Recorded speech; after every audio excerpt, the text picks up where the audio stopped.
नमस्कार मैत्रिणींनो, आज आहे संडे विशेष। आज मी मटन बिर्याणी बनवणार आहे। त्यासाठी 1 वाटी कोथिंबीर घेतलेली आहे, 1 वाटी पुदिना घेतलेला आहे आणि हे सर्व मसाले घेतलेले आहेत। दही, हळद, मीठ, धने पावडर, बिर्याणी मसाला आणि लाल तिखट हे सर्व आपल्याला या बाउलमध्ये टाकून घ्यायचं आहे मटणामध्ये।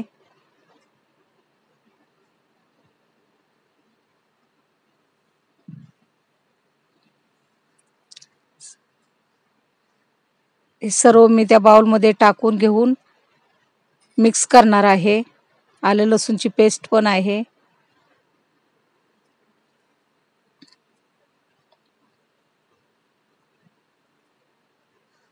अशी मस्त आपल्याला मटन बिर्याणी बनवायची आहे। 1 वाटी दही टाकून दिलेलं आहे।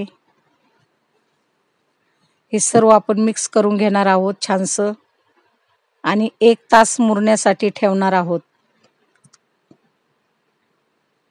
आणि त्यामध्ये मी अर्धा लिंबू पिळणार आहे।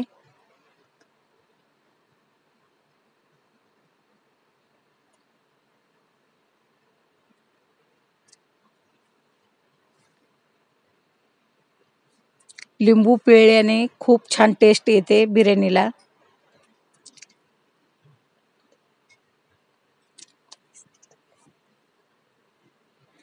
छानसं आता हाताने मिक्स करून घेऊया,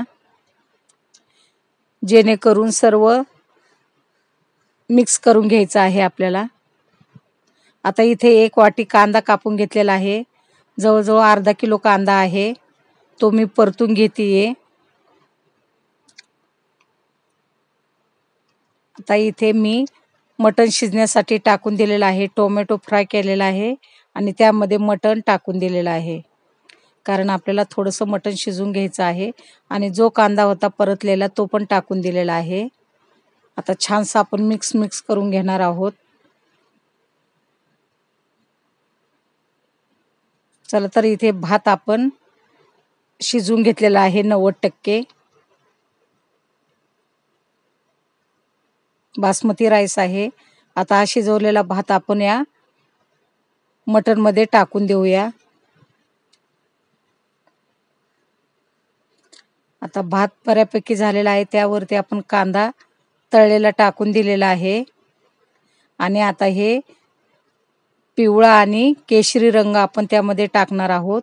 थोड्याशा दुधामध्ये मी रंग खलवून घेतलेला आहे आणि तो बिर्याणीच्या वरती टाकून दिलेला आहे। तुम्ही बघू शकता किती सुंदर झालेली आहे आपली मटन बिर्याणी। आता आपण 10-15 मिनिटे झाकून ठेवून देऊया। आपली बिर्याणी तयार झालेली आहे। मस्त कलरफुल बिर्याणी, मटन बिर्याणी आहे ही। तुम्हाला जर माझी बिर्याणी आवडली असेल तर लाईक करा, शेअर करा, सबस्क्राईब करा।